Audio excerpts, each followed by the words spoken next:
Hi ಎಲ್ಲರಿಗೂ ನಮಸ್ಕಾರ. Anand audio celebrity ಪಾಡ್ಕಾಸ್ಟ್ಗೆ ಪ್ರೀತಿಯ ಸ್ವಾಗತ. ನಮ್ಮ ಜೊತೆ ಇವತ್ತು ದ ಟಾಸ್ಕ್ ಕ್ವೀನ್ ಅಂತ ಹೆಸರು ಮಾಡಿರುವಂಥ ರಾಶಿಕಾ ಮ್ಯಾಮ್ ಇದ್ದಾರೆ. Hi ma'am, welcome to the show. Hi, thank you so much. So how are you ma'am? I'm good. How are you? I am too good ma'am. So Bigg Boss season 12 ಆದಮೇಲೆ after a very long time follow up ಮಾಡಿ ಈಗ ನಮ್ಮ ಶೋಗೆ ಬಂದಿದ್ದಾರೆ. So ಹೇಳಿ ma'am, ಹೇಗಿತ್ತು big boss experience? ತುಂಬ ಚೆನ್ನಾಗಿತ್ತು.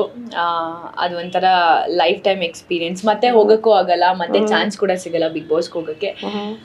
ಯಾವಾಗಲೂ ಚೆರಿಷ್ ಮಾಡೋ ಅಂತ ಒಂದು ಬೆಸ್ಟ್ ಮೆಮೊರಿ ನನ್ನ ಲೈಫಲ್ಲಿ.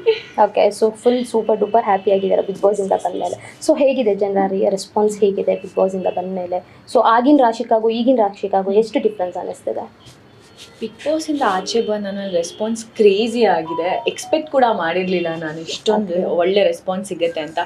ಚಿಕ್ಕ ಮಕ್ಕಳಿಂದ ಹಿಡಿದು ದೊಡ್ಡೋರ್ ತನಕನೂ ಎಲ್ಲರೂ ರಾಶಿಕಾ ಅಂತ ರೆಕಗ್ನೈಸ್ ಮಾಡ್ತಿದ್ದಾರೆ, ಬರ್ತಾರೆ, ಅವ್ರಿಗೆ ಅನ್ಸಿದ್ದು ಹೇಳ್ತಾರೆ. ಆ್ಯಂಡ್ ಮನೇಲಿ ನಾನು ಇದ್ದಿದ್ದು ಚಿಕ್ಕದು ವಿಷಯನೂ ಕೂಡ ಹೇಳ್ತಾರೆ. ಈ ಡ್ರೆಸ್ಸಲ್ಲಿ ನೀವು ಚೆನ್ನಾಗಿದ್ರಿ, ನಾನು ಹೌದಾ ಯಾವುದು ಅಂತ ಎಲ್ಲ ಯೋಚನೆ ಮಾಡ್ತಿರ್ತೀನಿ. ಈ ಟಾಸ್ಕಲ್ಲಿ ನೀವು ಚೆನ್ನಾಗಿ ಆಡಿದ್ರಿ ಅಂತ ಒಂದೊಂದು ಪಾಯಿಂಟ್ನೂ ಕೂಡ ಅವ್ರು ನೆನ್ಪಿಟ್ಕೊಂಡು ಹೇಳಿದಾಗ ತುಂಬ ಖುಷಿ ಆಗುತ್ತೆ. ಅವಾಗಿದ್ದಿದ್ದು ರಾಶಿಕಾ ಸ್ವಲ್ಪ ಹೇಗಿದೆ, ಅಷ್ಟು ಕಾನ್ಫಿಡೆಂಟ್ ಆಗಿರಲಿಲ್ಲ ಲೈಫಲ್ಲಿ. ನಾವು ಶಿ ಇಸ್ ವೆರಿ ಕಾನ್ಫಿಡೆಂಟ್. ಏನೇ ಬಂದರೂ ನಾನು ಆರಾಮಾಗಿ ಎಲ್ಲದನ್ನು ಫೇಸ್ ಮಾಡ್ತೀನಿ ಅನ್ನೋಷ್ಟು ಕಾನ್ಫಿಡೆಂಟ್ ಆಗಿದ್ದಾಳೆ ಇವಾಗ. ಓಕೆ, ಸೊ ರಾಶಿಕಾ ಬಿಗ್ ಬಾಸ್ ಮನೆಗೆ ಹೋಗೋಕ್ಕೂ ಮುಂಚೆ ಬರೀ ರಾಶಿಕಾ ಶೆಟ್ಟಿ ಆಗಿದ್ರು. ಈಗ ಬಿಗ್ ಬಾಸ್ ಇಂದ ಹೊರಗೆ ಬರ್ತಿರುವಾಗ ಟಾಸ್ಕ್ ಕ್ವೀನ್ ಅನ್ನೋ ಒಂದು ಟೈಟಲ್ನ ತಗೊಂಡು ಹೊರಗಡೆ ಬಂದಿದ್ದೀರಾ. ಸೊ ಆ ಟೈಟಲ್ ಹೇಗೆ ಅನ್ನಿಸ್ತಿದೆ ನಿಮಗೆ? ನಾನು ಒಳಗಡೆ ಇದ್ದಾಗಲೂ ಕೂಡ ಅದನ್ನ ಎಕ್ಸ್ಪೆಕ್ಟ್ ಮಾಡಿರಲಿಲ್ಲ ಟಾಸ್ಕ್ ಕ್ವೀನ್ ಅಂತ ಹೆಸರು ಬಂದಿದೆ ಅಂತ. ದಟ್ಟು ನಾನು ಎಲ್ಲ ಟಾಸ್ಕಲ್ಲೂ ಸಕ್ಕದಾಗಿ ಆಡ್ತಾ ಇದ್ರು ಕೂಡ ಅದು ಮನೇಲೂ ಕೂಡ ನನಗೆ ಯಾರೂ ಹೇಳ್ತಿರ್ಲಿಲ್ಲ. ಎಲ್ಲರೂ ಲೈಕ್ ಟಾಸ್ಕ್ ಅಂತ ಬಂದರೆ ಯಾರು ಚೆನ್ನಾಗಿ ಆಡ್ತಿದ್ದಾಳೆ ಅಂತ ಇದ್ರೂ ಕೂಡ ಅಲ್ಲಿ ಧನುಗೆ ಅದು ಟಾಸ್ಕ್ ಮಾಸ್ಟರ್ ಅಂತ ಬಂದಿತ್ತು. ರಾಶಿ ಅಂತ ಬಂದಾಗ ಎಲ್ಲೂ ಆ ಟಾಸ್ಕ್ ಕ್ವೀನ್ ಅಂತ ಬರ್ತಿರಲಿಲ್ಲ. ಟಾಸ್ಕ್ ಚೆನ್ನಾಗಿ ಆಡ್ತಾಳೆ ಅನ್ನೋದು ಅಷ್ಟು ಕಡೆ ಕೇಳಿದಿಲ್ಲ. ಬಟ್ ಆಚೆ ಬಂದಾಗ ಅದೇ ಟೈಟಲ್ ನನಗೆ ಕೊಟ್ಟಿದ್ದಾರೆ ಅಂತ ಟೈಟಲ್ ಕೊಟ್ಟಿದ್ದಾರೆ ಅಂದಾಗ ತುಂಬ ಖುಷಿ ಆಯಿತು ನನಗೆ. ಓ ಮೈ ಗಾಡ್, ಫೈನಲಿ ಟಾಸ್ಕ್ ಕ್ವೀನ್ ಅಂತ ಟೈಟಲ್ ಅನ್ನೋದು ಬಂದಿದೆ ಅಂತ. ಅದಾದ್ಮೇಲೆ ಒಂದಷ್ಟು ಮನೇಲಿ ಕೊಟ್ಟಿದ್ರು ಟೈಟಲ್ಸ್ಗಳು, ಅದೆಲ್ಲ ಆಚೆ ಬಂದಂದ್ಮೇಲೆ ಫೇಮಸ್ ಆಗಿದೆ. ಖುಷಿ ಆಯಿತು ಅದನ್ನೆಲ್ಲ ನೋಡಿ. ಸೊ ಹೇಗೆ ನಿಮ್ಮ ಬಿಗ್ ಬಾಸ್ಗೆ ಪಯಣ ಹೇಗೆ? ಫಸ್ಟ್ ಹೇಗೆ ನಿಮಗೆ ಕಾಲ್ ಬಂತು, ಹೇಗೆ ಎಂಟರ್ ಆದ್ರಿ ಬಿಗ್ ಬಾಸ್ ಒಳಗಡೆ?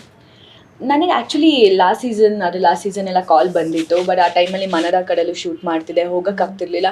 ಈ ಸಲ ಕಾಲ್ ಬಂದಾಗ ಕೂಡ ಏನು ಮಾಡಲಿ, ಹೋಗೋಕ್ಕಾಗತ್ತಾ, ಹ್ಯಾಂಡಲ್ ಮಾಡ್ಬೋದು ಆ ಸಿಚುವೇಶನ್ಸ್ನೆಲ್ಲ ಅನ್ನೋದೆಲ್ಲ ತುಂಬ ಕ್ವೆಶನ್ಸ್ ಇತ್ತು ತಲೆಯಲ್ಲಿ. ಬಟ್ ಒನ್ ಪಾಯಿಂಟ್ ಹೇಗಿತ್ತು ಅಂದರೆ, ರಾಶಿ ಹೋಗು, ಅಲ್ಲಿ ಏನು ಬರೋದು ಫೇಸ್ ಮಾಡು, ಅವಾಗ ನಿನಗೂ ಗೊತ್ತಾಗುತ್ತೆ ನೀನು ಎಷ್ಟು ನಿನ್ನ ಲೈಫಲ್ಲಿ ಸ್ಟ್ರಾಂಗ್ ಆಗಿದೆಯಾ ಅಂದ್ಕೊಂಡು. ಯಾಕಂದರೆ ಇಲ್ಲಿ ಆಚೆ ಕಡೆ ಏನೇ ಸಿಚುವೇಶನ್ಸ್ ಆದರೂ ಏನೇ ಆದರೂ ಅಮ್ಮಂಗೆ ಕಾಲ್ ಮಾಡ್ತೀನಿ, ಇಲ್ಲ ಅಪ್ಪಂಗೆ ಕಾಲ್ ಮಾಡ್ತೀನಿ, ಹಿಂಗೆ ಆಗ್ತಿದೆ, ಏನು ಮಾಡಲಿ ಅಂತ ಸೊಲ್ಯೂಷನ್ಸ್ ಕೇಳ್ತಿರ್ತೀನಿ. ಬಟ್ ಒಳಗಡೆ ಹೋಗಾದ್ಮೇಲೆ ಎಲ್ಲದನ್ನು ನಾನೇ ಹ್ಯಾಂಡಲ್ ಮಾಡಬೇಕಾಗತ್ತೆ. ಇಲ್ಲಿ ಆಚೆ ಕಡೆ ನಾನು ಎಷ್ಟೇ ಸ್ಟ್ರಾಂಗ್ ಆಗಿದ್ರೂ ಕೂಡ ಇಲ್ಲಿ ಎಲ್ಲರೂ ಜೊತೆಲೇ ಇರ್ತಾರೆ. ಒನ್ ಕಾಲ್ ಏನೋ ಆಯಿತು ಅನ್ನೋದಕ್ಕೆ ಸೊಲ್ಯೂಷನ್ಗೆ, ಬಟ್ ಅಲ್ಲಿ ಯಾರೂ ಇರಲ್ಲ, ಎಲ್ಲ ಕಾಂಪಿಟೇಟರ್ಸೇ ಆಗಿರ್ತಾರೆ. ಅಲ್ಲಿ ಏನೇ ಆದರೂ ಕೂಡ ನಾನು ಒಬ್ಬಳೇ ಹ್ಯಾಂಡಲ್ ಮಾಡಬೇಕಾಗಿರೋ ಸಿಚುವೇಶನ್ ಇರುತ್ತೆ. ಸೊ ಅದನ್ನು ನಾನು ಹೇಗೆ ಫೇಸ್ ಮಾಡ್ತೀನಿ ಅನ್ನೋದು ನನಗೆ ಒಂದು ಚಾಲೆಂಜಿಂಗ್ ಆಗಿತ್ತು. ಸೊ ಆ ಚಾಲೆಂಜ್ ಹಾಕ್ಕೊಂಡಿದ್ದೆ ನನಗೇನೆ. ಇವತ್ತು ನನಗೆ like I am very proud of myself. Yes Rashi, ನೀನು ಫೇಸ್ ಮಾಡಿದೆ, ಅಷ್ಟು ದಿನ ಇರೋದು it's not easy Bigg Boss ಮನೇಲಿ. ಆ ಜರ್ನಿ ಕಂಪ್ಲೀಟ್ ಮಾಡಿದ್ದೀನಿ. ಎಲ್ಲೋ ಒಂದು ಸ್ಟೆಪ್, ಹೌದು ಫಿನಾಲೆಗೆ ಹೋಗೋಕ್ಕಾಗಿಲ್ಲ, ಬಿಫೋರ್ 1 ವೀಕ್ ಎಲಿಮಿನೇಟ್ ಆದೆ ಅನ್ನೋದು ಕೂಡ ಆ ಜರ್ನಿ ನನಗೆ ನೋಡಿದಾಗ, ಡೇ 1 ಅಲ್ಲಿ ತನಕ ನೋಡಿದಾಗ ತುಂಬ ಖುಷಿ ಆಗುತ್ತೆ ನನಗೆ. ಓಕೆ, ಸೊ ತುಂಬ ಹತ್ತಿರದಲ್ಲಿ ನೀವು ಎಲಿಮಿನೇಟ್ ಆಗ್ತೀರಾ. ಸೊ ಅದು ಎಷ್ಟು ಮಟ್ಟಿಗೆ ನಿಮಗೆ ಡಿಸಪಾಯಿಂಟ್ಮೆಂಟ್ ತಂತು? ಬಿಕಾಸ್ ಮೇ ಬಿ ನಾವು 1 ವೀಕ್ ಕ್ರಾಸ್ ಆಗಿದ್ರೆ ನೀವು ಫಿನಾಲೆ ಸ್ಟೇಜ್ವರೆಗೂ ತಲುಪ್ತಿದ್ರಿ. ಸೊ ಅದೆಷ್ಟು ಡಿಸಪಾಯಿಂಟ್ ಆಯಿತು ನಿಮಗೆ? ಸ್ಟಾರ್ಟಿಂಗ್ ನನಗೆ ಬಿಗ್ ಬಾಸ್ ಮನೆಗೆ ಹೋದಾಗ ಲೈಕ್ ನಾನು ಅಂದ್ಕೊಂಡಿದ್ದೆ ರಾಶಿಕಾ ಯಾರಿಗೂ ಅಷ್ಟು ಗೊತ್ತಿರಲ್ಲ, ನಾಮಿನೇಟ್ ಏನಾರು ಆದೆ ಅಂತ ಅಂದರೆ 1-2-3 ವೀಕ್ಸಲ್ಲಿ ಎಲಿಮಿನೇಟ್ ಆಗಬಹುದು, ನಾನು ಹೇಗೆ ಕಾಣಿಸಿರ್ತೀನಿ ಆಚೆ ಕಡೆ ಅನ್ನೋದೇನೋ ನನಗೆ ಅಷ್ಟು ಐಡಿಯಾ ಇರಲಿಲ್ಲ. ಬಟ್ ಹೋಗ್ತಾ ಪ್ರತಿ ವಾರ ನಾನು ನಾಮಿನೇಷನ್ಸಲ್ಲಿ ಇರ್ತಾಯಿದ್ದೆ. ಪ್ರತಿ ವಾರ ನಾಮಿನೇಟ್ ಆಗ್ತಾ ಇದ್ದೆ. ಪ್ರತಿ ವಾರ ಸೇವ್ ಆಗ್ತಿದ್ದಾಗಲೂ ಕೂಡ ನನ್ನ ಕಾನ್ಫಿಡೆನ್ಸ್ ಎಲ್ಲೋ ಜಾಸ್ತಿ ಆಗೋಕ್ಕೆ ಬಂತು. ಓಕೆ, ನನ್ನ ಜನ ಇಷ್ಟಪಡ್ತಾ ಇದ್ದಾರೆ ಅಂದ್ಕೊಂಡು. ಈವನ್ ಲಾಸ್ಟ್ ವೀಕ್ ನಾನು ಎಲಿಮಿನೇಟ್ ಆಗೋ ವೀಕ್ ಕೂಡ ಸುದೀಪ್ ಸರ್ ಕೇಳ್ತಾರೆ, ಏನು ಅನ್ನಿಸ್ತಿದೆ, ಎಷ್ಟು ಕಾನ್ಫಿಡೆಂಟ್ ಆಗಿದ್ದೀರಾ ಅಂತ. ಅವಾಗಲೂ ಹೇಳ್ತೀನಿ, ಇಲ್ಲ ಸರ್ ನಾನು ತುಂಬ ಕಾನ್ಫಿಡೆಂಟ್ ಆಗಿದ್ದೀನಿ, ನಾನು ಎಲಿಮಿನೇಟ್ ಆಗಲ್ಲ ಅಂತಾನೆ ಹೇಳ್ತೀನಿ. ಬಟ್ ಎಲಿಮಿನೇಟ್ ಆಚೆ ಬಂದಾದ್ಮೇಲೆ ಐ ವಿಶ್ ಶಾಕ್ಡ್. ಎಲಿಮಿನೇಟ್ ಆಗ್ಬಿಟ್ಟು ನಾನು ಲಾಸ್ಟ್ ಒಂದೇ ವೀಕ್ ಇದ್ದಿದ್ದು ನನ್ನ ಬಿಗ್ ಬಾಸ್ ಮನೆಯಲ್ಲಿ ಫಿನಾಲೆಗೆ ರೀಚ್ ಆಗೋಕ್ಕೆ. ಯಾಕೆ ಹಿಂಗೆ ಆಗೋಯ್ತು ಅಂತೆಲ್ಲ ತುಂಬ ಬೇಜಾರಾಗಿದ್ದುಂಟು. ಬಟ್ ಆಚೆ ಬಂದದೆ ಆ ರೆಸ್ಪಾನ್ಸ್ ನೋಡಿ ಅಲ್ಲಿಗೆ ಬ್ಯಾಲೆನ್ಸ್ ಆಯಿತು. ಸೊ ಹೊರಗಡೆ ಬಂದಿದ್ರು ಅಷ್ಟು ಜನರ ಪ್ರೀತಿ ಇದೆ, ಸೊ ಹಾಗಾಗಿ ಅದನ್ನ ಬ್ಯಾಲೆನ್ಸ್ ಮಾಡಿದ್ವಿ. ಸೊ ಎನಿ ಹೌ ಟಾಪ್ 10 ಒಳಗಡೆ ಬರೋದು it is not a small name also. So it is a very big achievement ನೀವೇನು ಮಾಡಿದ್ದೀರಾ ಸೊ ಬಿಗ್ ಬಾಸ್ ಮನೆಯಲ್ಲಿ. ಸೊ ನಿಮಗೆ ಬಿಗ್ ಬಾಸ್ ಮನೆಯಲ್ಲಿ ತೀರಾ ಪರ್ಸ್ನಲ್ ಫೇವ್ರೆಟ್ ಯಾರು? ತೀರಾ ಪರ್ಸ್ನಲ್ ಫೇವ್ರೇಟ್ ಅಂತ ಅಂದರೆ ಸೂರಜ್, ರಘು ಅಣ್ಣ, ಧನು, ಅಭಿ. ಓಕೆ. ರಾಶಿಕಾ ಶೆಟ್ಟಿ ಈ ಕಡೆ ರಕ್ಷಿತಾ ಶೆಟ್ಟಿ, ಅವರಿಬ್ಬರ ಮಧ್ಯೆ ಇದ್ದಂಥ ಒಂದು ಬಾಂಡಿಂಗ್ ಏನು?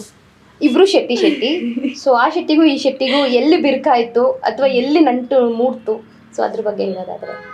ನಮ್ಮಿಬ್ರು ಮಧ್ಯೆ ಗೊತ್ತಿಲ್ಲ, ಸ್ಟಾರ್ಟಿಂಗಿಂದನೂ ಅದು ಒಂಥರ ಮಾತಾಡ್ತಾ ಇದ್ವಿ, ಜಗಳ ಮಾಡ್ತೀವಿ, ಮತ್ತೆ ಪ್ಯಾಚಪ್ ಆಗ್ತಿತ್ತು, ಇದೇ ಥರ ಏನೋ ಆಗ್ತಾ ಇತ್ತು. ಶೆಟ್ಟಿ ಅದು ಕನೆಕ್ಟ್ ಆಗಲಿಲ್ಲ ಬಿಗ್ ಬಾಸ್ ಮನೇಲಿ. ಯೂಶಲಿ ಇಂಡಸ್ಟ್ರಿಯಲ್ಲಿ ಶೆಟ್ಟಿ ಬೇಗ ಕನೆಕ್ಟ್ ಆಗುತ್ತೆ, ಬಟ್ ವೈ ಬಿಗ್ ಬಾಸ್ ಅಲ್ಲಿ ಆಗಿಲ್ಲ? ಅದೇ ಬಿಗ್ ಬಾಸ್ ಮನೆ, ಅದು ಬಿಗ್ ಬಾಸ್ ಮನೆಯಲ್ಲಿ ಎಲ್ಲ ಕಾಂಪಿಟೇಷನ್ನೇ ಆಗಿರುತ್ತೆ. ಇವತ್ತು ಏನೋ ಓಕೆ ಸರಿ ಆಗ್ತಿದೆ, ಇವತ್ತೇನೋ ಚೆನ್ನಾಗಿ ಮಾತಾಡ್ತಿದೀವಿ ಅಂದಿದ ತಕ್ಷಣನೇ ನೆಕ್ಸ್ಟ್ ಮೂಮೆಂಟ್ ಏನೋ ನಮಗೆ ಜಗಳ ಆಗಿರುತ್ತೆ, ಇನ್ನೊಂದೇನೋ ಸಿಚುವೇಶನ್ ಕ್ರಿಯೇಟ್ ಆಗಿರುತ್ತೆ. ನಾಮಿನೇಷನ್ಸ್, ಸ್ಪೆಷಲಿ ನಾಮಿನೇಷನ್ಸ್, ಅದು ಫೇಸ್ ಮಾಡೋದು ತುಂಬಾ ಕಷ್ಟ ನಮಗೆ. ಸ್ಟಾರ್ಟಿಂಗ್ ಅಪ್ಪ ಈ ಸಂಡೇ ಎಪಿಸೋಡ್ ಮುಗಿದ ತಕ್ಷಣನೇ ನಾಳೆ ನಾಮಿನೇಷನ್ಸ್ ಹಿಂಗಪ್ಪ ಏನಪ್ಪ ಅನ್ನೋ ತಲೆ ಕೆಟ್ಟೋಗಿರ್ತಿತ್ತು, ನೈಟ್ ನಿದ್ದೆನೇ ಬರ್ತಿರ್ಲಿಲ್ಲ.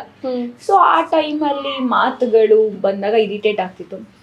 ರಾಶಿಕಾ ಏನಾದ್ರು ಒಂದು ವಿಷಯ ಬಂತು ಅಂತಾನೆ ಅಷ್ಟು ಈಸಿಯಾಗಿ ಮರೆಯೋಕ್ಕಾಗಲ್ಲ, ನನಗೆ ಸ್ವಲ್ಪ ಟೈಮ್ ಬೇಕು, ಅದನ್ನ ಮರೆತು ಸರಿ ಮಾಡಿಕೊಂಡು ನಾನು ಅವ್ರ ಜೊತೆ ಮತ್ತೆ ಅದೇ ಥರ ನಾರ್ಮಲ್ ಆಗಿ ಮಾತಾಡೋಕ್ಕೆ.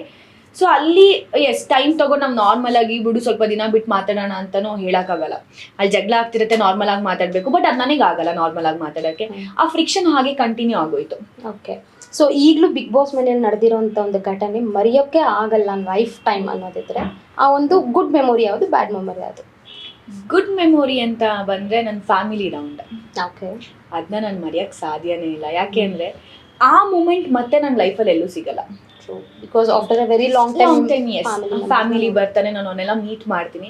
ಆಚೆ ಕಡೆ ಅಂತ ಬಂದರೆ ಫೋನ್ ಕಾಲ್ ಇರುತ್ತೆ, ನಾನು ಎಷ್ಟೇ ದೂರ ಟ್ರಾವೆಲ್ ಮಾಡಿದ್ರು ಫೋನಲ್ಲಿ ಮಾತಾಡ್ಬೋದು, ವಿಡಿಯೋ ಕಾಲ್ ಮಾಡ್ಬೋದು. ಬಟ್ ಆ ಮೂಮೆಂಟ್ ಇರುತ್ತೆ ಗೊತ್ತಾ, ಅಷ್ಟು ದಿನ ಆದಮೇಲೆ ನಮ್ಮ ಅಮ್ಮನ ನೋಡೋದು, ನನ್ನ ತಮ್ಮನ ನೋಡೋದು, ಆ ಸಾಂಗ್ ಹಾಕ್ತಾರೆ, ಅವ್ರ ಎಂಟ್ರಿ ಬರುತ್ತೆ ಆ್ಯಂಡ್ ಬಿಗ್ ಬಾಸ್ ಅವ್ರನ್ನ ವೆಲ್ಕಮ್ ಮಾಡ್ತಾರೆ, ಆ ಮೂಮೆಂಟ್ನ ನಾನು ಯಾವತ್ತೂ ಮರೆಯಲ್ಲ. ನನ್ನ ಬೆಸ್ಟ್ ಮೆಮೊರಿ. ಆ್ಯಂಡ್ ಅದೇ ಈ ಒಂದು ಬ್ಯಾಡ್ ಮೆಮೊರಿ ಅಂತೆಲ್ಲ ಮನೆಯಲ್ಲಿ ಜಗಳಗಳಾಗುತ್ತೆ ಗೊತ್ತಾ, ಒಂದೊಂದು ವಿಷಯಗಳು ತುಂಬ ಹರ್ಟ್ ಆಗುತ್ತೆ. ಆ ಟೈಮಲ್ಲಿ ತುಂಬ ಬೇಜಾರು ಮಾಡ್ಕೊಂಡಿರೋದುಂಟು. ಆ ಒಂದು ಸ್ವಲ್ಪ ವಿಷಯಗಳು ಮರೆಯೋಕ್ಕಾಗಲ್ಲ.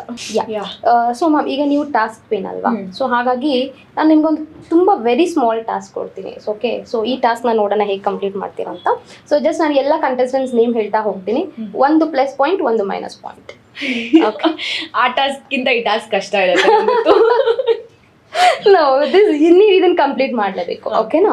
Okay. So let start from the winner of Bigg Boss season 12, Gilli Nata. Gilli positive ಅಂತ ಬಂದರೆ ಅವನಿಗೆ ಯಾರು ಇಷ್ಟ ಇರ್ತಾರೆ ಅವನ್ನ ಯಾವತ್ತೂ ಒಂದು ಬಿಟ್ಕೊಡಲ್ಲ. ಅದೇ ಒಂದೇನೋ ಇಷ್ಟ ಇಲ್ಲ ಅನ್ನೋ. ಹೌದು ಹೌದು. ಇಷ್ಟ ಆಗ್ತಿರ್ಲಿಲ್ಲ ಅಂದರೆ ತುಂಬ ಜಗಳ ಮಾಡ್ತಾ ಇದ್ವಿ ನಾನು ಅವನು. ಅದು ಒಂದು ಇಷ್ಟ ಆಗ್ತಿರ್ಲಿಲ್ಲ. ಅಂದ್ರೆ ನಾನು ಕೇಳ್ತಿರೋದು ಅವ್ರ ಕ್ಯಾರೆಕ್ಟರ್ ಅಲ್ಲಿ. ಹೌದು. ಅದೇ ಒಂದೊಂದ್ಸಲಿ ತುಂಬಾ ಓವರ್ ರಿಯಾಕ್ಟ್ ಮಾಡ್ಬಿಡ್ತಿದ್ದ, ಫೈಟ್ಸ್ಗೆ ಅದೇ ಕಾರಣ ಆಗ್ತಿತ್ತು. ಸೊ ಅವ್ನು ಅರ್ಥ ಮಾಡ್ಕೊಳ್ಬೇಕಿತ್ತು, ಸಿಚುವೇಶನ್ ಅರ್ಥ ಮಾಡ್ಕೊಂಡಿಲ್ಲ ಅಂತ. ಓಕೆ. ನೆಕ್ಸ್ಟ್ ರಕ್ಷಿತಾ ಶೆಟ್ಟಿ.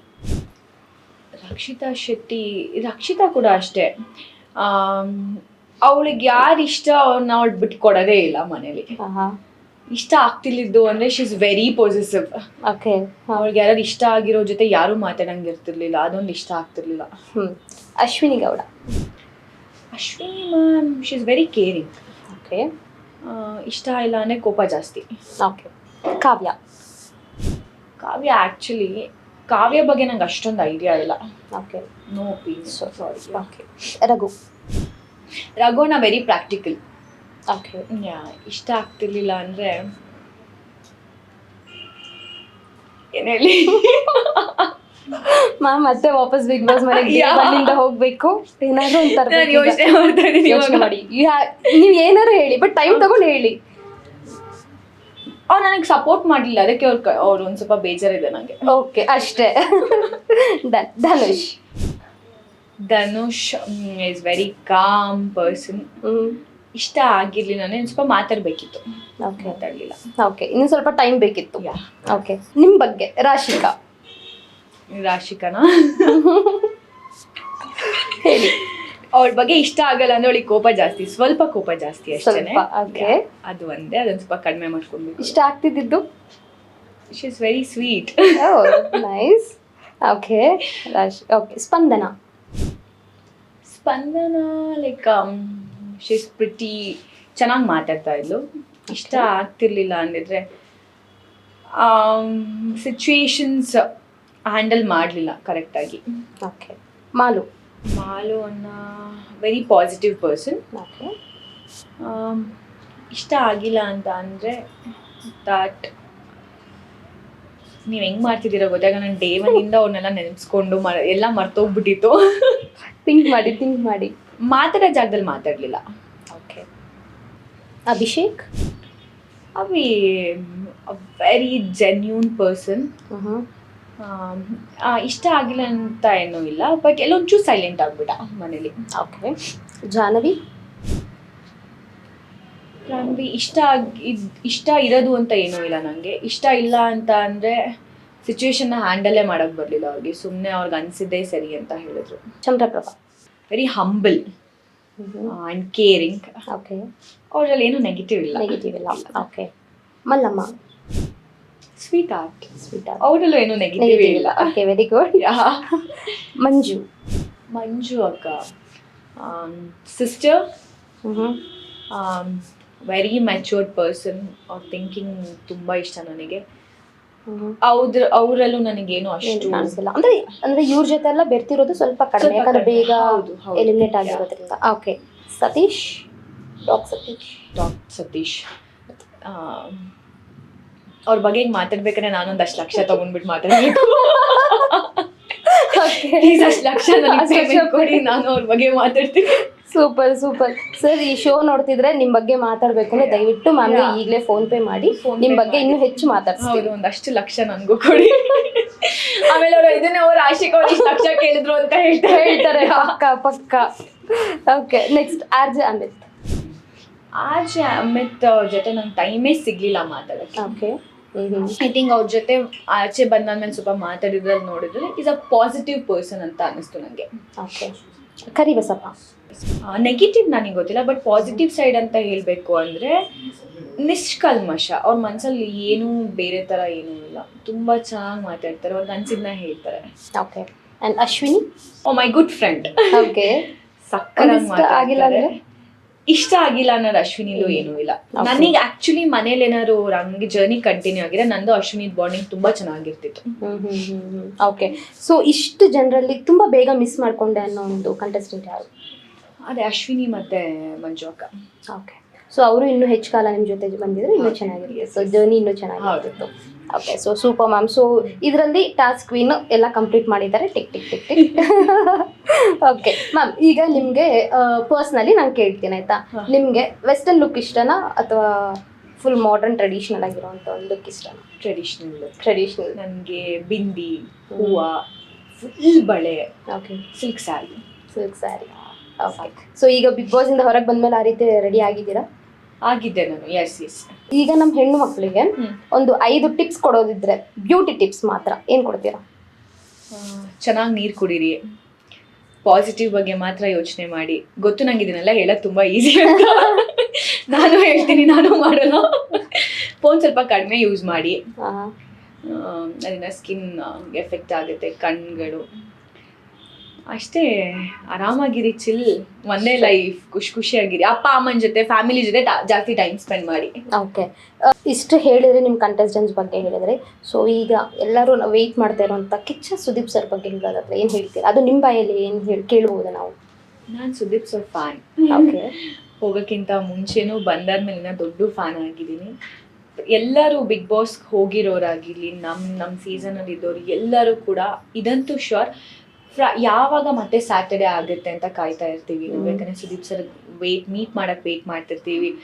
ಅವರು ನಾವು ಮಾಡಿರೋ ತಪ್ಪನ್ನ ಹೇಳೋದಾಗಿರಲಿ, ನಮ್ಮ ಜೊತೆ ಪ್ರೀತಿಯಿಂದ ಮಾತಾಡೋದಾಗಿರಲಿ, ಇದನ್ನೆಲ್ಲ ನಾವು ವೆಯ್ಟ್ ಮಾಡ್ತಿರ್ತೀವಿ. ಅವ್ರು ಕೂಡ ಇನ್ಪುಟ್ಸ್ ನಮಗೆ ಎಷ್ಟು ಯೂಸ್ ಆಗುತ್ತೆ ನೆಕ್ಸ್ಟ್ ವೀಕ್ಗೆ.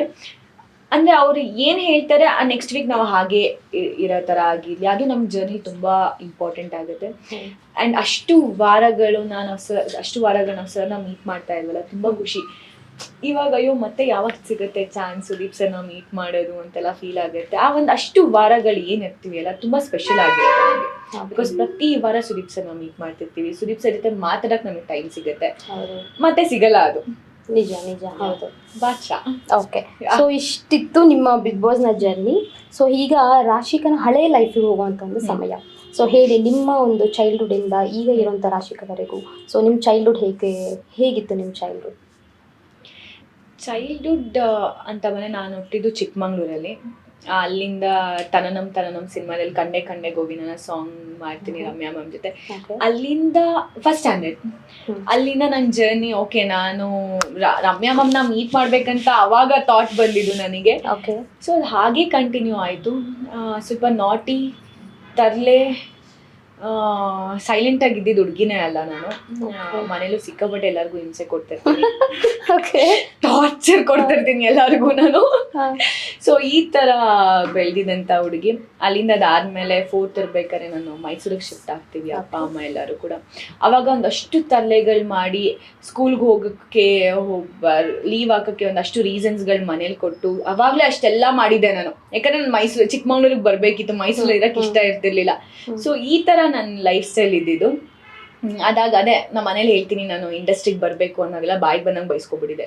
ನೀನು ಸುಳ್ಳು ಹೇಳ್ತಿದ್ಯಾ, ಏನು ಆಟ ಆಡ್ತಿದ್ಯಾ ನೀನು ಅಂದ್ಕೊಂಡೆಲ್ಲ. ಬಟ್ ಅವ್ರಿಗೆ ಕನ್ವಿನ್ಸ್ ಮಾಡಿ ಇಂಡಸ್ಟ್ರಿಗೆ ಬಂದಿದ್ದೆ ನಾನು. ಇವತ್ತಿಗೂ ನಾನು ಕೂತ್ಕೊಂಡ್ರೆ ನನ್ಸ ಇದೀನ ಇಂಡಸ್ಟ್ರಿಲಿ ಸಿನಿಮಾ ಮಾಡಿದೀನಿ ಅಂತ ನನಗೆ ಇವಾಗ ಅನ್ಸುತ್ತೆ. ಯಾಕಂದ್ರೆ ಆ ಥರ ಇತ್ತು ನನ್ನ ಜರ್ನಿ. ಈಸಿನೇ ಇರಲಿಲ್ಲ ಅಪ್ಪ ಅಮ್ಮಂಗೆ ಕನ್ವಿನ್ಸ್ ಮಾಡೋದಾಗಿರಲಿ, ಇಲ್ಲ ನಮ್ಮ ಚಿಕ್ಕಮ್ಮಂಗೆ ಹೇಳಿ ಏನೇ ನನ್ನ ಲೈಫಲ್ಲಿ ಮಾಡೋದು ನಾನು ಚಿಕ್ಕಮ್ಮನ ಕಡೆಯಿಂದನೇ ಹೋಗೋದು. ರೂಟ್ ಫಸ್ಟ್ ಚಿಕ್ಕಮ್ಮ, ಅದಾದ್ಮೇಲೆ ಹಿಂಗೆ ಬರುತ್ತೆ ಅಮ್ಮ, ಅದಾದ್ಮೇಲೆ ಅಪ್ಪ ಬರುತ್ತೆ. ಸೊ ನಮ್ಮ ಚಿಕ್ಕಮ್ಮನ ಕನ್ವಿನ್ಸ್ ಮಾಡಿ, ಅದಾದ್ಮೇಲೆ ಅಮ್ಮನ ಕನ್ವಿನ್ಸ್ ಮಾಡಿ, ಅಪ್ಪನ ಕನ್ವಿನ್ಸ್ ಮಾಡೋದು ದೊಡ್ಡ ಟಾಸ್ಕ್ ಆಗ್ಬಿಡ್ತು. ಇದು ಯಾವುದು ಟಾಸ್ಕೇ ಅಲ್ಲ ಬಿಗ್ ಬಾಸ್ ಮನೇಲಿ. ಓಕೆ, ಸೊ ಚಿಕ್ಕ ವಯಸ್ಸಿಂದ ನೀವು ಆಲ್ರೆಡಿ ಟಾಸ್ಕ್ ನೋಡ್ಕೊಂಡ್ ಬಂದ್ಬಿಟ್ಟಿದ್ದೀರಾ. ಓಕೆ, ಸೊ ಅಲ್ಲಿ ಚೈಲ್ಡ್ಹುಡ್ ಅಲ್ಲೂ ಟಾಸ್ಕು, ಇಲ್ಲೂ ಟಾಸ್ಕ್. ಕ್ವೀನ್ ಎಲ್ಲೋ ಮ್ಯಾಚ್ ಆಯ್ತು, ಟಾಸ್ಕ್ ವಿನ್ ಅಂತ ಒಂದು ಹೆಸರು. ಈ ತರ ಟಾಸ್ಕ್ಗಳು ಮಾಡ್ಕೊಂಡು ಕನ್ವಿನ್ಸ್ ಮಾಡ್ಕೊಂಡು ಬಂದಿದ್ದು. ಫೈನ್ ಪಾಯಿಂಟ್ ಮನೇಲಿ ಒಪ್ಕೊಂಡ್ರು, ಓಕೆ ಅನ್ಕೊಂಡು. ಅದಾದ್ಮೇಲೆ ಗೊತ್ತಲ್ಲ, ಇಂಡಸ್ಟ್ರಿಗೆ ಬರೋದು ಈಸಿ ಅಲ್ಲ. ನಮ್ಗೆ ಯಾವ್ದಾದ್ರು ಒಂದು ರಿಲೇಟಿವ್ ಏನೋ ನನ್ನ ಇಂಡಸ್ಟ್ರಿ ಬ್ಯಾಕ್ಗ್ರೌಂಡ್ ಇದ್ರೆ ತುಂಬಾ ಈಸಿಯಾಗಿ ಬರ್ಬೋದು. ಬಟ್ ನಿಂಗೆ ಯಾರ್ದು ಒಂದು ಸಪೋರ್ಟ್ ಇಲ್ದಲೆ ನೀನು ಒಂದು ಸ್ಕ್ರಾಚಿಂದ ಸ್ಟಾರ್ಟ್ ಮಾಡಬೇಕು ಇಂಡಸ್ಟ್ರಿಗೆ ಬರ್ಬೇಕಂತಾನೆ. ಅಲ್ಲಿಂದ ಜರ್ನಿ ನಾನು ಸ್ಟಾರ್ಟ್ ಆಯಿತು. ಇವತ್ತು ಇಲ್ಲಿದ್ದೀನಿ ಅಂತ ನನ್ನ ಜರ್ನಿನ ನೋಡಿದ್ರೆ ನನಗೆ ತುಂಬ ಖುಷಿ ಆಗುತ್ತೆ. ಒಂದು ಸ್ಟೇಜ್ಗೆ ಹೋಗ್ಬಿಟ್ಟು ನನಗೆ ಮಾತಾಡೋಕೆ ಹೆದರ್ಕೋತಾ ಇದೆ. ಯಾವುದೋ ಒಂದ್ಸಲಿ ಫ್ಯಾನ್ಸಿ ಡ್ರೆಸ್ ಮಾಡಿಸಿದ್ರು, ಒನಕೆ ಒಬ್ಬವ ಬದಲು ಕಿತ್ತೂರು ರಾಣಿ ಚೆನ್ನಮ್ಮ ಅಂತ ಹೇಳ್ಬಿಟ್ಟು ಬಂದಿದ್ದೆ ನಾನು. ಅಷ್ಟು ಸ್ಟೇಜ್ ಫಿಯರ್ ನನಗೆ. ನನ್ನ ಸ್ಟೇಜ್ ಓಕೆ, ನೆಕ್ಸ್ಟ್ ನಂದೇನೋ ಡ್ಯಾನ್ಸ್ ಏನೋ ಇದೆ ಅಂತ ಅಂದ್ರೆ ಕೂಡ ಇಲ್ಲ ಆಲ್ರೆಡಿ ಶಿವರ್ ಆಗ್ತಿರ್ತೀನಿ, ಏನೋ ರೀಸನ್ಸ್ ಹುಡುಕ್ತಿರ್ತೀನಿ. ಅವಾಗ ನನ್ನ ಮೈಂಡ್ ವಾಯ್ಸ್ ಹೆಂಗಿರುತ್ತೆ ಗೊತ್ತಾ, ತಲೆ ಸುತ್ತ ಬಿಟ್ಬಿಡು, ಸ್ಟೇಜ್ಗೆ ಹೋಗೋದು ಕ್ಯಾನ್ಸಲ್ ಆಗ್ಬಿಡುತ್ತೆ, ಏನೋ ಒಂದು ಡ್ರಾಮಾ ಮಾಡು, ಸ್ಟೇಜಿಗೆ ಹೋಗ್ಬಾರ್ದು. ಸೊ ಈ ತರ ಎಲ್ಲ ಇದ್ದಿದ್ದು ಹುಡುಗಿ. ಇವತ್ತು ಈ ಒಂದು ಸ್ಟೇಜಲ್ಲಿ ನಿಂತ್ಕೊಂಡು ಮಾತಾಡ್ತಾ ಇದ್ದೀನಿ, ಸಿನಿಮಾ ಮಾಡ್ತಾ ಇದ್ದೀನಿ ಅಂದಾಗ ನನಗೆ ತುಂಬಾ ಖುಷಿ ಆಗುತ್ತೆ. ಸೊ ಹೇಗೆ ಅಂದ್ರೆ ಯಾವ ಏಜಲ್ಲಿ ಅನ್ನಿಸ್ತು ನಿಮ್ಗೆ ನಾನು ಸಿನಿಮಾ ಮಾಡ್ಬೇಕು ಅಂತ? ಅದೇ ನಾನು ಚಿಕ್ಕ ಹುಡುಗಿಲ್ಲ, ಫಸ್ಟ್ ಸ್ಟ್ಯಾಂಡರ್ಡ್ ಅಲ್ಲಿ ಯಾವಾಗ ರಮ್ಯಾ ಮ್ಯಾಮ್ ಜೊತೆ ಸ್ಕ್ರೀನ್ ಶೇರ್ ಮಾಡ್ದೆ ಅವಾಗಲೇ ಆ ಜರ್ನಿ ಕಂಟಿನ್ಯೂ ಆಗೋದು ನಂದು. ಅಂದ್ರೆ ಅವಾಗ ಹೇಗಿತ್ತು ಅಂದ್ರೆ ರಮ್ಯಾ ಮ್ಯಾಮ್ ನ ಮೀಟ್ ಮಾಡೋಕ್ಕೋಸ್ಕರ ಇಂಡಸ್ಟ್ರಿಗೆ ಬರ್ಬೇಕು ಅನ್ಕೊಂಡಿದ್ದೆ. ನಾನೊಬ್ಳು ಆಕ್ಟರ್ ಆಗ್ಬೇಕು ಅಂತ ಇರ್ಲಿಲ್ಲ. ಬಿಕಾಸ್ ಅವಾಗ ಫೋನ್ ಏನು ಇರ್ಲಿಲ್ಲ. ನಮ್ ಡ್ಯಾನ್ಸ್ ಕ್ಲಾಸ್ ಇಂದ ಕರ್ಕೊಂಡು ಹೋಗ್ಬಿಟ್ಟಿದ್ರು, ಫೋಟೋ ತೆಗ್ಸ್ಕೋಬೇಕು ಮ್ಯಾಮ್ ಹತ್ರ, ಅವ್ರನ್ನ ನೋಡ್ಬೇಕು ಅನ್ನೋದು ಒಂದೇ ಇರತ್ತೆ ಥಾಟ್ ನನ್ನ ತಲೆಯಲ್ಲಿ. ಬಟ್ ಅದು ಹಾಗೆ ಓಕೆ ಆದ್ರೆ ನಾನು ಆಕ್ಟರ್ ಆಗ್ಬೇಕು ಅನ್ನೋದು ಫಿಕ್ಸ್ ಆಗುತ್ತೆ. ಅದೇ ನನ್ನ ಡ್ರೀಮ್ ಆಗ್ಬಿಡತ್ತೆ. ಅದ್ರ ಮೇಲೆ ವರ್ಕ್ ಮಾಡಕ್ ಸ್ಟಾರ್ಟ್ ಮಾಡ್ತೀನಿ. ಓಕೆ, ಸೊ ನಿಮ್ಮ ಮೊದಲನೇ ಸಿನಿಮಾ ಮನದ ಕಡಲು, ಸೊ ಹೇಗೆ ಅದ್ರ ಜರ್ನಿ ಬಗ್ಗೆ ಹೇಳೋದಾದ್ರೆ? ಸೀರಿಯಲ್ಸ್ ಮಾಡ್ತೀನಿ ನಾನು. ಸೀರಿಯಲ್ ಮಾಡಾದ್ಮೇಲೆ ಎಲ್ಲ ಸೀರಿಯಲ್ ಮಾಡ್ತೀನಿ, ಇಲ್ಲ ಆಗ್ತಿರ್ಲಿಲ್ಲ, ಸ್ಟಾಪ್ ಆಗುತ್ತೆ ಸೀರಿಯಲ್, ಈ ಥರ ಫೇಲ್ಯೂರ್ಸ್ನ ನೋಡ್ಕೊಂಡು ಬಂದೆ ನಾನು. ನೋಡ್ಕೊಂಡು ಒಂದು ಪಾಯಿಂಟ್ ಬಂದಾದ್ಮೇಲೆ ನನಗೆ ಯಾವಾಗಲೂ ಸಿನಿಮಾನೇ ಮಾಡಬೇಕು ಅಂತ ಇದ್ದಿದ್ದು. ಸೀರಿಯಲ್ ಬಂದು ಒಂದು ಸ್ಟೆಪ್ ನನ್ನ ಲೈಫಲ್ಲಿ ಎಲ್ಲ ಕಲಿಯೋಕ್ಕೆ, ಇಂಡಸ್ಟ್ರಿ ಹೇಗಿರುತ್ತೆ ಅಂತೆಲ್ಲ ನೋಡೋಕ್ಕೆ. ಅದೇ ಟೈಮ್ ನನಗೆ ಸೀರಿಯಲ್ ಕೂಡ ಸಿಕ್ತು.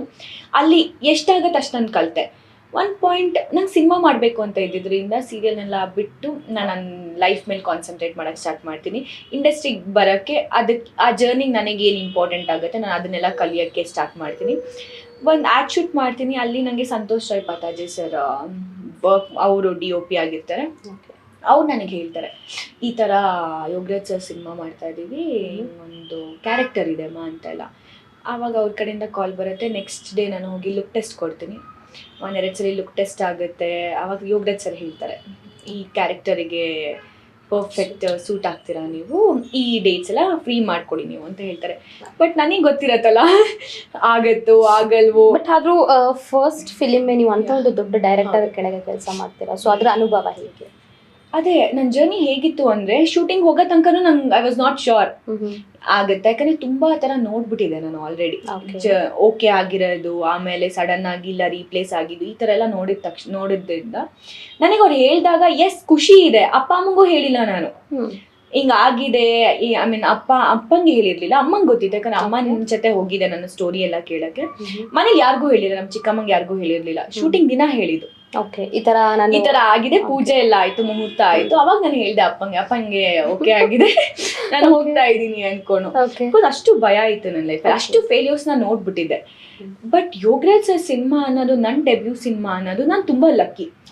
ಸಿ ಇಂಡಸ್ಟ್ರಿಗೆ ಗೊತ್ತೇ ಇಲ್ದಿದ್ದ ಹುಡುಗಿ ಬಂದು ಇಷ್ಟೆಲ್ಲ ನಾನು ಏನು ಕಷ್ಟಪಟ್ಟಿದ್ದೀನಿ ನನಗೆ ಗೊತ್ತಿರತ್ತೆ. ಬಟ್ ಲಾಂಚ್ ನಾನು ಡೆಬ್ಯೂ ಫಿಲಮ್ ಯೋಗರಾಜ್ ಸರ್ ಜೊತೆ ಲಾಂಚ್ ಆಗ್ತಿದ್ದೀನಿ ಅನ್ನೋ ನನಗೆ ಸಿಕ್ಕಾಪಟ್ಟೆ ಖುಷಿ ಆಯಿತು. ಆ್ಯಂಡ್ ಮುಂಗಾರು ಮಳೆ ಪ್ರೊಡಕ್ಷನ್ ಒಂಥರ ಡ್ರೀಮ್ ಕಮ್ ಟ್ರೂ ಮೂಮೆಂಟ್. ನನ್ನನ್ನು ನಾನು ಬಿಗ್ ಸ್ಕ್ರೀನಲ್ಲಿ ನೋಡ್ಕೊಂಡಿದ್ದಾಗಿರಲಿ, ಅಲ್ಲಿ ಟೈಟಲಲ್ಲಿ ಬರುತ್ತೆ ಗೊತ್ತಾ ರಾಶಿಕಾ ಶೆಟ್ಟಿ ಅನ್ನೋದು, ಅದೆಲ್ಲ ಲೈಫಲ್ಲಿ ಯಾವತ್ತೂ ಮರೆಯೋಕ್ಕಾಗಲ್ಲ ನನಗೆ. ಆ್ಯಂಡ್ ಅದೊಂಥರ ಹೇಗಿತ್ತು ಅಂದರೆ, ಸೆಟ್ ಅನ್ನೋದಕ್ಕಿಂತ ಒಂದು ಸ್ಕೂಲ್ ಥರ ಇತ್ತು. ನಾನು ತುಂಬ ಕಲ್ತಿದ್ದೀನಿ ಆ ಸೆಟ್ಟಲ್ಲಿ. ಯೋಗರಾಜ್ ಸರ್ ಜೊತೆ ವರ್ಕ್ ಮಾಡಿದ ದಿನ ಎಲ್ಲ ಏನೋ ಒಂದು ಹೇಳ್ತಾ ಇದ್ರು ನನಗೆ. ಅವ್ರು ಕಲ್ತಿದ್ದನ್ನು ನನಗೆ ನಮ್ಮ ಹತ್ರ ಶೇರ್ ಮಾಡ್ತಿದ್ರು. ನನ್ನ ಜರ್ನಿ ಲೈಫ್ ಲಾಂಗ್ ಯಾವತ್ತೂ ಮರೆಯಲ್ಲ ನಾನು ಅದನ್ನೆಲ್ಲ. ಸೊ ವೆರಿ ಮೆಮೊರೇಬಲ್ ಅಂತ ಒಂದು ಮೂವಿ ಆಗಿರ್ಬೋದು. ಆ್ಯಂಡ್ ಈಗ ನಿಮ್ದು 2ನೇ ಸಿನಿಮಾ ಪ್ಯಾರ್. ಸೊ ಪ್ಯಾರ್ ಅಂದ್ರೇ ಪ್ರೀತಿ, ಸೊ ಅದ್ರ ಬಗ್ಗೆ ಹೇಳೋದಾದ್ರೆ? ಪ್ಯಾರ ನನಗೆ ಇನ್ನೊಂಥರ ಸ್ಪೆಷಲ್ ಫಿಲಮ್ ಇದು. ಓಕೆ ಹೇಗೆ ಅಂತ ಅಂದರೆ, ಸ್ಟೋರಿ ಕೇಳಿದಾಗ್ಲೇ ಓಕೆ ಅಪ್ಪ ಮಗಳ ಸೆಂಟಿಮೆಂಟ್ ಸ್ಟೋರಿ. ಒಂದು ಹುಡುಗಿ ಅಪ್ಪಂಗೋಸ್ಕರ ಏನೇನೆಲ್ಲ ಸ್ಯಾಕ್ರಿಫೈಸ್ ಮಾಡೋಕ್ಕಾಗತ್ತೆ ಅನ್ನೋದೇ ಸಿನಿಮಾ ಸ್ಟೋರಿ ಇದು. ಕೇಳಿದ ತಕ್ಷಣ ಎಸ್ ನಾನು ಮಾಡ್ತೀನಿ ಅಂತ ಹೇಳಿದೆ. ಆ್ಯಂಡ್ ಡೈರೆಕ್ಟರ್ ಪ್ರೊಡ್ಯೂಸರ್ ಮ್ಯಾಮ್ಗೆ ಎಷ್ಟು ಥ್ಯಾಂಕ್ಸ್ ಹೇಳಿದ್ರು ಕಡಿಮೆ. ಯಾಕೆ ಗೊತ್ತಾ, ಸಿ ನಾನು ಆ್ಯಕ್ಟಿಂಗ್ ಅವ್ರಿಗೆ ನೋಡೇ ಇರಲಿಲ್ಲ. ನನ್ನನ್ನು ನೋಡಿದ್ರು, ಒಂದು ಫೋಟೋ ನೋಡಿದ್ರು, ನನಗೆ ಕರೆದ್ರು, ಸ್ಟೋರಿ ಎಕ್ಸ್ಪ್ಲೇನ್ ಮಾಡಿದ್ರು, ಸೆಲೆಕ್ಟ್ ಆಗಿದ್ದೀರಾ ಅಂತ ಎಷ್ಟೇ ಹೇಳಿದ್ದು. ಅಷ್ಟು ಕಾನ್ಫಿಡೆನ್ಸ್ ನನಗೆ ಅವ್ರು ಕೊಟ್ಟರು. ಅವ್ರಿಗೆ ನನ್ನ ಮೇಲೆ ಅಷ್ಟು ಕಾನ್ಫಿಡೆಂಟ್ ಆಗಿದ್ದಕ್ಕೆ ನನ್ನನ್ನು ಸೆಲೆಕ್ಟ್ ಮಾಡಿದ್ರು. ಸೊ ಅದಕ್ಕೆ ಲಾಸ್ಟ್ ಡೇ ತನಕನೂ ಅಷ್ಟೇ ವರ್ಕ್ ಮಾಡಿದ್ದೀನಿ ಆ ಸಿನಿಮಾಗೆ. And character strict character. Okay god, ನನ್ನ ಸ್ಮೈಲ್ ಯಾವಾಗಲೂ ಸ್ಮೈಲಿಂಗ್ ಫೇಸ್ ನಂದು. ಅಲ್ಲಿ ಯಾವಾಗಲೂ ಅನ್ನೋದೇ ಇರಬೇಕಿತ್ತು. ನಗಂಗೆ ಇಲ್ಲ, ಬರೀ ಜಗಳ ಮಾಡ್ತಿರ್ತೀನಿ, ಹೀರೋಗೆ ಬೈತಿರ್ತೀನಿ, ಇನ್ಯಾರಿಗೋ ಬೈತಾ ಇರ್ತೀನಿ, ಬರೀ ಬೈತಾನೆ ಇರ್ತೀನಿ. ಸಿಕ್ಕಾಪಟ್ಟೆ ಕಷ್ಟ ಆಗಿತ್ತು ಆ ರೋಲ್ನ ಹ್ಯಾಂಡಲ್ ಮಾಡೋಕ್ಕೆ ನನಗೆ. ಆಚೆ ಬಂದಾದ್ಮೇಲೂ, ಈಗ ಸಿನಿಮಾ ರಿಲೀಸ್ ಆದ್ಮೇಲೂ ಅದನ್ನೇ ಹೇಳ್ತಾರೆ ಅನ್ಸುತ್ತೆ, ಸ್ವಲ್ಪ ಅವ್ರನ್ನ ನಗ್ಬೇಕಿತ್ತಲ್ಲ ಮೇಡಮ್ ನೀವು ಮೂವಿಲಿ ಅಂತ. ಆಡಿಯನ್ಸ್ ರಿಯಾಕ್ಷನ್ ಇಷ್ಟೇ ಇರುತ್ತೆ. ಅಷ್ಟು ಸ್ಟ್ರಿಕ್ಟ್ ಕ್ಯಾರೆಕ್ಟರ್ ನಂದು. ಫಸ್ಟ್ ಡೇ ಇಂದ ತಗೊಂಡು ಲಾಸ್ಟ್ ಡೇ ತನಕ ಶೂಟಿಂಗ್ ಅಂತ ನಾವು ತಗೊಂಡ್ರೆ ಎವ್ರಿ ಡೇ ಒಂದಲ್ಲ ಒಂಥರ ಸ್ಟ್ರಗಲ್ ಅನ್ನೋದಿತ್ತು. ಚಾಲೆಂಜಿಂಗ್ ಆಗಿತ್ತು ನಮ್ಮ ರೋಲ್ಸ್. ಶೂಟಿಂಗ್ ಕೂಡ ಅಷ್ಟೇ.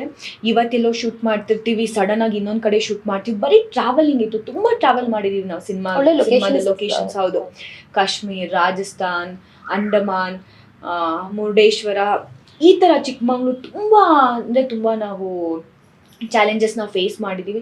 ಸಿನಿಮಾ ಕೂಡ ಅಷ್ಟೇ ಅದ್ಭುತವಾಗಿ ಬಂದಿದೆ. ಒಬ್ಬೊಬ್ರು ಕ್ಯಾರೆಕ್ಟರ್ಗಳು ತುಂಬ ಚೆನ್ನಾಗಿದೆ. ಆ್ಯಂಡ್ ಇದರಲ್ಲಿ ನಾನು ಸ್ಕ್ರೀನ್ ಶೇರ್ ಮಾಡ್ತಿರೋದು ರವಿ ಸರ್ ಜೊತೆ. ವಿಷಯ ನಾನು ಆಗ್ಲೇ ಕೇಳಬೇಕಿತ್ತು, ಸಾರಿ ಮತ್ತೆ. ಸೊ ನೀವು ಬಿಗ್ ಬಾಸ್ ಅಲ್ಲಿ ಇರೋ ಟೈಮಲ್ಲಿ ಪ್ಯಾರ್ ಸಿನಿಮಾ ತಂಡದವರು ಬಿಗ್ ಬಾಸ್ ಮನೆಗೆ ಬರ್ತಾರೆ. ಸೊ ಆ ಒಂದು ಮೂಮೆಂಟ್ ಹೇಗಿತ್ತು? ಎಕ್ಸ್ಪೆಕ್ಟ್ ಮಾಡಿದ್ರಾ ಈ ಥರ ಯಾರಾದ್ರು ಬರ್ತಾರೆ ಪ್ಯಾರ್ ಸಿನಿಮಾದವರು ಅಂತ? ಇರ್ಲಿಲ್ಲ. ಅವತ್ತು ರವಿ ಸರ್ ಸುಮ್ಮನೆ ಕೂತಿರ್ತೀವಿ, ಸ್ವಲ್ಪಕ್ಕಿಂತ ಮುಂಚೆನೂ ನಾನು ಮಾತಾಡಿರ್ತೀನಿ, ಸಿನಿಮಾ ಬಗ್ಗೆನೇ ಮಾತಾಡಿರ್ತೀನಿ. ರವಿ ಸರ್ ಸಾಂಗ್ ಬರುತ್ತೆ, ಯಾರೋ ಎಂಟ್ರಿ ಕೊಡ್ತಿದ್ದಾರೆ ಅನ್ಕೊಂಡು ಲಿವಿಂಗ್ ಏರಿಯಾದಲ್ಲಿ ನೋಡಿರ್ತೀನಿ, ರವಿ ಸರ್ ಮತ್ತೆ ರಿಶ್ವಿನ್. ಫೈನಲಿ ನಂಗೆ ಗೊತ್ತಿರೋರ್ನ ಯಾರೋ ಮನೇಲಿ ನೋಡ್ತಿದ್ದೀನಿ, ಅಷ್ಟು ಎಕ್ಸೈಟ್ಮೆಂಟ್ ಆಯ್ತಾ. ಆಮೇಲೆ ನನ್ನ ಸಿನಿಮಾ ಪ್ರಮೋಷನ್ ಬಿಗ್ ಬಾಸ್ ಮನೆಗೆ ಬಂದಿದ್ದಾರೆ. ನನ್ನ ಸಿನಿಮಾ ಬಿಗ್ ಬಾಸ್ ಮನೇಲಿ ಪ್ರಮೋಟ್ ಮಾಡಿದ್ದು ಸಿಕ್ಕಾಪಟ್ಟೆ ಖುಷಿ ಆಯ್ತು. I be like so grateful. ಯಾವಾಗಲೂ ಕೂಡ ಬಿಗ್ ಬಾಸ್ಗಾಗಿರ್ಲಿ, ನಮ್ಮ ಟೀಮ್ಗಾಗಿರ್ಲಿ, ಎಲ್ಲರಿಗೂ ಕನಸಾಗಿರುತ್ತೆ. ಹೌದು, ಮತ್ತೆ ನಾನು ಬಿಗ್ ಬಾಸ್ ಮನೇಲಿ ಹೋಗಿ ಪ್ರಮೋಷನ್ ಮಾಡೋಕ್ಕಾಗಲ್ಲ. ಸೊ ಇದು ಅಂದ್ರೆ ಲೈಕ್ ತುಂಬಾ ಒಂದು memorable moments. It is not easy. Like Bigg Boss ಮನೇಲಿ ಇರ್ಬೇಕಾದ್ರೆ ಟೀಮ್ ಅವ್ರು ಬರ್ತಾರೆ, ಅಲ್ಲಿ ಪ್ರಮೋಷನ್ ಮಾಡುತ್ತೆ. ಬಿಕಾಸ್ ಕೋಟ್ಯಾಂತರ ಜನ ನೋಡುವಂತ ಒಂದು ಕಾರ್ಯಕ್ರಮ ಆಗಿರೋದ್ರಿಂದ ಸೊ ನಿಮ್ಗೆ ಆಬ್ವಿಯಸ್ಲಿ ಅದೊಂದು ಸ್ಪೆಷಲ್ ಮೂಮೆಂಟ್. ನೆಕ್ಸ್ಟ್ ನೋಡಿ, ಇವಾಗ ನಾನು ಪ್ರಮೋಟ್ ಮಾಡಿದ್ರು ಕೂಡ ಕಂಟೆಸ್ಟೆಂಟ್ ಆಗಿ ನನ್ನಲ್ಲಿ ಇರಲ್ಲ, ಎಕ್ಸ್ ಕಂಟೆಸ್ಟೆಂಟ್ ಆಗಿರ್ತೀನಿ ನಾನು. ಸೊ ಕಂಟೆಸ್ಟೆಂಟ್ ಆಗಿ ನನ್ನ ಸಿನಿಮಾ ಪ್ರಮೋಟ್ ಮಾಡೋದಾದ್ಮೇಲೆ ಬಿಗ್ ಬಾಸ್ ಕೂಡ ವಿಶ್ ಮಾಡ್ತಾರೆ ನನಗೆ. ಅದು ಯಾರಿಗೆ ಸಿಗುತ್ತೆ? ಯಾರಿಗೂ ಸಿಗಲ್ಲ. ನಾನು ತುಂಬ ಬ್ಲೆಸ್ಡ್ ಅನ್ಸುತ್ತೆ. ಅಲ್ಲಿ ಇದೆಲ್ಲ ಆಗಿದೆ ನನ್ನ ಲೈಫಲ್ಲಿ. ಚೆರಿಷ್ ಮಾಡೋ ಅಂಥ ಮೂಮೆಂಟ್ಸ್ ಇದು ಯಾವಾಗಲೂ ಕೂಡ. ಓಕೆ. ಸೊ ಈಗ ನಿಮ್ಮ ನೆಕ್ಸ್ಟ್ ಅಪ್ಕಮಿಂಗ್ ಪ್ರಾಜೆಕ್ಟ್ಸ್ ಬಗ್ಗೆ ಹೇಳೋದಾದ್ರೆ? ಇವಾಗಷ್ಟೇ ಬಿಗ್ ಬಾಸ್ ಮನೆಯಿಂದ ಆಚೆ ಬಂದಿದ್ದೀನಿ. ಓಕೆ. ಪ್ಯಾರ್ ಸಿನಿಮಾ ಪ್ರಮೋಷನ್ ಅಲ್ಲಿ ಇದ್ದೀನಿ. ನಾನು ಸ್ವಲ್ಪ ಟೈಮ್ ತಗೊಳ್ಳೋಣ, ಕೇಳ್ತಾ ಇದ್ದೀನಿ ಸಬ್ಜೆಕ್ಟ್. ನನ್ಗೆ ಇಷ್ಟ ಆಗಂತ ಒಳ್ಳೆ ಸಬ್ಜೆಕ್ಟ್ ಬಂದು ಆವಾಗ ಅಪ್ಡೇಟ್ ನಾನು ಇನ್ಸ್ಟಾಗ್ರಾಮ್ ಅಲ್ಲಿ ಅಪ್ಡೇಟ್ ಕೊಡ್ತೀನಿ. ನಾವು ವೆಯ್ಟ್ ಮಾಡ್ತಾ ಇದ್ದೀವಿ ಈ ಒಂದು ಅಪ್ಡೇಟ್ಗೋಸ್ಕರ. ಸೊ ನೆಕ್ಸ್ಟ್ ಇವಾಗ ನೀವೇನಾದ್ರು ಒಂದು ಸಿನಿಮಾ ಮಾಡ್ಬೇಕಂದ್ರೆ ಯಾವ ಥರ ಒಂದು ಕ್ಯಾರೆಕ್ಟರ್ನ ನೀವು ವೆಯ್ಟ್ ಮಾಡ್ತಾ ಇದ್ದೀರಾ? ಅಂದರೆ ಲೈಕ್ ಮೇ ಬಿ ಒಂದು ಆ್ಯಕ್ಷನ್ ಒಂದು ಸೀಕ್ವೆನ್ಸಲ್ಲಿ ಕಾಣಿಸ್ಕೋಬೇಕು ಅಂತಾನ, ಅಥವಾ ಬಬ್ಲಿ ಕ್ಯಾರೆಕ್ಟರಲ್ಲಿ ಕಾಣಿಸ್ಕೋಬೇಕು ಅಂತಾನ? ಸೊ ಯಾವ ಥರ ಒಂದು ಕ್ಯಾರೆಕ್ಟರ್ಗೆ ನೀವು ವೆಯ್ಟ್ ಮಾಡ್ತಾ ಇದ್ದೀರಾ? ಎಲ್ಲರಿಗೂ ಇಷ್ಟ ಆಗಂತ character, like girl from next door ಥರ ಇರಬೇಕು. ಆ್ಯಂಡ್ ಇನ್ನೊಂದು ಚಾಲೆಂಜಿಂಗ್ ರೂಲ್ಸ್ ಮಾಡಬೇಕು. ಲೈಕ್ ಇವಾಗ ಏನಂತ ಹೇಳಿದ್ರೆ ಈ ಆಫೀಸರ್ ಕ್ಯಾರೆಕ್ಟರ್ಸ್ಗಳು, ಈ ಥರದ ಒಂದು ಬೋಲ್ಡ್ ಕ್ಯಾರೆಕ್ಟರ್, ಸ್ಟ್ರಾಂಗ್ ಕ್ಯಾರೆಕ್ಟರ್ ಮಾಡಬೇಕು ಅಂತ ನನಗೆ ಇಷ್ಟ. ಓಕೆ. ಸೊ ಇಷ್ಟ ಆಗಿತ್ತು ನಮ್ಮ ರಾಶಿಕಾ ಶೆಟ್ಟಿ ಅವರ ಜೊತೆ ಮಾತುಕತೆ. ಸೊ ಮತ್ತೆ ಇನ್ನೂ ಆದಷ್ಟು ಬೇಗ ಇನ್ನೂ ಹೆಚ್ಚು ಸಿನಿಮಾಗಳು ಮಾಡಲಿ ಅಂತ ನಾವು ಆಶಿಸ್ತೀವಿ. ಸೊ ಮುಂದಿನ ಸಂಚಿಕೆಯಲ್ಲಿ ಸಿಗೋಣ.